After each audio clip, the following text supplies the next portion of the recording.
گفت دانایی که گرگی خیره سر، هست پنهان در نهاد هر بشر.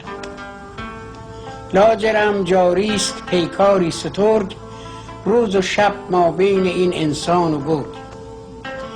زور بازو چاره این گرگ نیست، صاحب اندیشه داند چاره چیست. ای بسا انسان رنجور پریش، سخت پیچیده گلوی گرگ خویش. وی بسا زورآفرین مرد دلیر، هست در چنگال گرگ خود اسیر.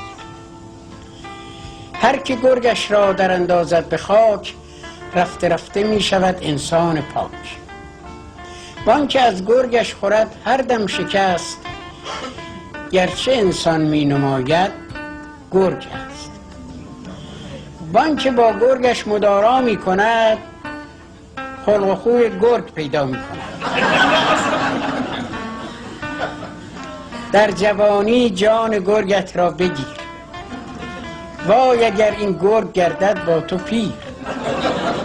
روز پیری گر که باشی همچو شیر، ناتوانی در مصاف گرگ پیر. مردمان گر یکدیگر را می‌درند، گرگ هاشون رهنما و رهبرند. این که انسان هست اینسان دردمند، گرگ ها فرمان روایی می‌کنند. وان ستمکاران که با هم محرمند، گرگ هاشون آشنایان همند.